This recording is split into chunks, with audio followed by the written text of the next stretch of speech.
రాజా, నువ్వు సమయానికి రాకపోతే నా పరిస్థితి. లక్ష్మి, ఈ రాజా నీకు అండగా ఉన్నంత పట్టుకు నీ మీద ఏగగోళ వాళ్ళనివ్వడు. రాజా, ఆ నమ్మకంతోనే జీవిస్తున్నాను.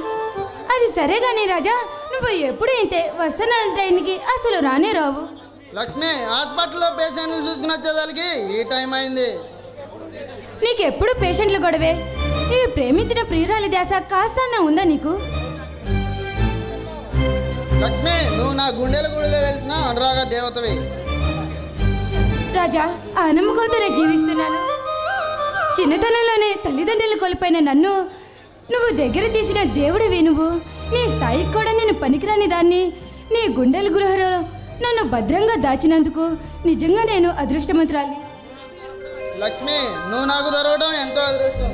అయినా ఈ సమయంలో ఎంత సైలెంట్గా ఉంటాం అసలు ఏం బాగలేదు. అయితే ఏం చేయాలో చెప్పండి శ్రీవారు. ఏముంది, ముచ్చటగా 3 ముద్దులు 6 కౌగిలింతలు ఇస్తే సరిపెట్టుకుంటాను. ఓ రాజా, అవన్నీ పెళ్ళైన తర్వాతే.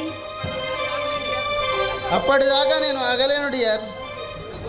ఆగలేకపోతే ఎలా మరి? ఆగాల్సిందే. లక్ష్మి, నీకు గుడ్ న్యూస్. ఈరోజు రాత్రి మన గుడిలో మన పెద్దల సమక్షంలో నేను నిన్ను పెళ్లి చేసుకోవాలని నిర్ణయం తీసుకున్నాను.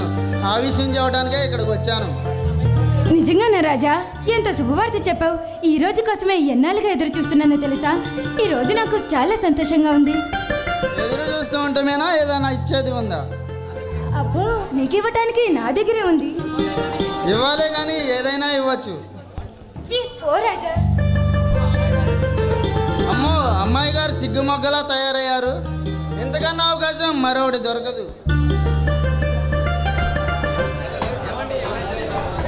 ఏమండి, వదలండి, ఎవరన్నా చూస్తారు. చూడని వాళ్ళు కూడా ఇంటికి వెళ్ళి ప్రాక్టీస్ చేస్తారు.